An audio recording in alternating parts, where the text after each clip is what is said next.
Fans, loyal, encouraging, and sometimes, nuts? Okay, people are getting smashed. There's a little girl here. Guys, stop! Regardless, they're part of the reason why your favorite celebrities are able to keep their businesses afloat. And the rise of internet personalities has really allowed us to gain more insight into parasocial relationships, or the one-sided friendship we may feel toward a particular personality. Now, as discussed in my video about Emma Chamberlain, friendships are formed because of similarities. We are likely to be friends with someone because they are very similar to us. The same can be said for parasocial relationships. You're more likely to be a fan of someone because you're very similar to that person. Well, fans at least see themselves as similar in that they are inspired by them, or they want to model aspects of their lives according to how their favorite personality lives. Because fans are so similar to their idols, today we're going to examine the fans.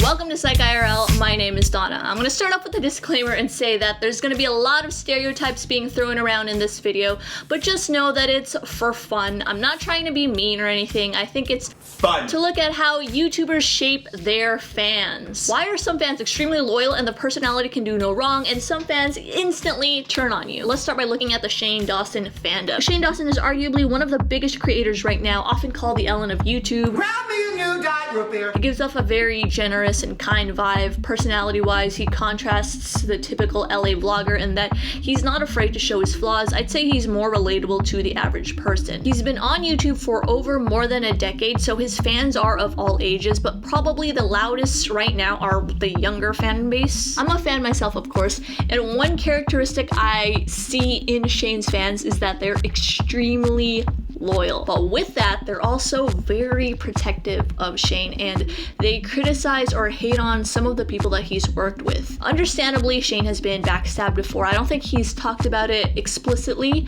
but he has been, and so that makes his fans extremely protective of him, and they're worried about who he works with. The people that he's worked with have been criticized, like Bobby Burns, Jake Paul. Some of the people he's worked with have received criticism, and they don't deserve it. And I know you're super protective, but also Shane's an adult, guys. He can make his own decisions. The next fandom we're gonna examine is Logan Paul. Logan Paul is high energy, fast-paced acting and editing. Everything he does is extreme. His fans are called the Logang. Fans are usually younger. Ironically, when I was filming a Shane Dawson video at the Griffith Observatory, I saw some of the Logang. They were kids at the Griffith Observatory, and they were exactly how you would expect. I was carrying the typical vlogger setup, you know, DSL camera with one of these microphones on top, and I kept on hearing, "Hey, you in the black backpack, are you a vlogger? Do you play Fortnite? Do you know Logan Paul?" None of the above. I now don't want kids. He has a terrible way of apologizing. In this video where he is interviewed by Casey Neistat, you see that he's not really apologizing. He's just finding excuses for his behavior. Jumping on the hood of a car in Japan is culturally insensitive. It is?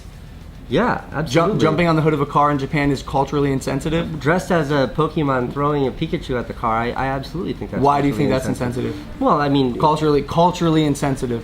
I think that's insensitive, but the fact that it's being pinpointed to be culturally insensitive, when I do that shit, did that shit everywhere, that's hard for me. That's hard for me to hear and listen to. By this, he's kind of showing that everyone that criticizes you is just a hater. In turn, his fans kind of feel the same way and are very forgiving of him. Even though he shows a dead body in the suicide forest, they forgive him. They're super loyal. Moving on to H3. H3, one of the first people to make commentary mainstream. His first reaction videos were very comedic in nature. Expert Village. I mean, it's like Disneyland on YouTube.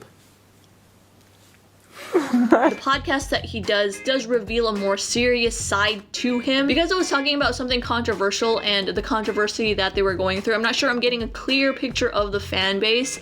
I think it's part haters and part fans, but I've never seen so many arguing in my comments. It's just all so bad. Not towards me, but like towards each other. Like, here's the guy that made that 1 hour expose on H3. I'm an H3 fan, but I think he came up with very good and valid points against H3. H3, and it was a very constructive comment. And some of the people that responded to him say, "Your video sucked, TBH, scumbag." And a lot of the comments are pretty much just arguing with each other. Okay, so we got Emma Chamberlain. She's your typical relatable teen, lots of self-deprecating humor and over-exaggerated edits as part of that humor. She actually highlights her awkwardness and uses it to connect with her audience. At the beginning of her gaining popularity, a lot of her fans were very protective of her editing style. They called out other YouTubers and they called them Emma copycats for editing that type of style, but she wasn't the first one that came up with that.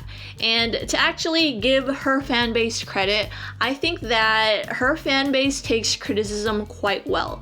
Because when a lot of YouTubers were saying that no, Emma didn't invent this style, I think that a lot of the fan base actually listened, because you don't see that type of comment anymore. I thought I was gonna get more hate than I did in the Emma Chamberlain video that I made, but I actually didn't. So her fan base actually takes criticism well. I have noticed though that they don't like the Emma Chamberlain from LA. Feeling like a real big fat bitch right now. They like the Emma Chamberlain from San Francisco. One thing that I would like to point out about that is that I don't believe the city changes a person. I mean, there are a lot of normal people here like me, but there are people like Jax Films, Jenna Marble, Shane Dawson. They all seem like decent human beings. If you didn't know where they were from, you wouldn't be able to tell. But a lot of people move to Los Angeles with a certain personality type, and it attracts this certain personality type that was always within them. And it's your decision to mold into the LA lifestyle. Emma's young, so yeah, why not, you know? Drew Gooden is next. So I didn't make a video about him, but I have interacted with his fans because I've mentioned him in a few videos, I think. Drew Gooden is a comedic commentary channel. He's one of the few commentary channels that don't leave you feeling like shit at the end of the video. His humor is super sarcastic and he has an air of anti-humor in his videos. In the H3 video, I kind of messed up his name. You know, Cody Ko, Danny Gonzalez, Drew Gooden or whatever. Danny Gonzalez and Drew Goodman, I think. Now, normally if I had said that about any other YouTuber, I would be crucified. Since Drew Gooden kind of makes fun of himself a lot in his own video, I feel like he doesn't take himself so seriously, and the fans are pretty much the same way. A lot of people pretty much laughed at it too, because they know I'm not being mean, I'm not trying to do it with a bad intent.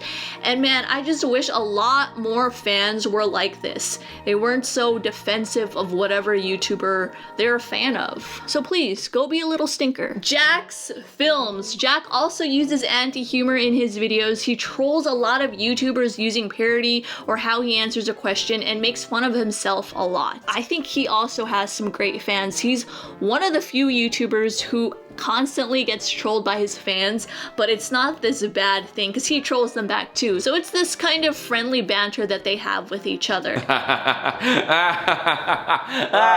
Next we have Joanna Cedia, finally saying her name right. She's another relatable teen. She's hit 1 million subscribers in 3 months just by being herself. Her editing style is constantly compared to Emma Chamberlain, but honestly their personalities are pretty different. I feel like Joanna memes and trolls a little bit more than Emma. I can already tell that she's going to develop the next crazy, is that okay to say, fan base. Her audience I think is young, because when I made that video about Joanna Cedia, it was all a very positive video and the comments reflected that, but I did see a lot of people think that it was a hate video or that I was jealous.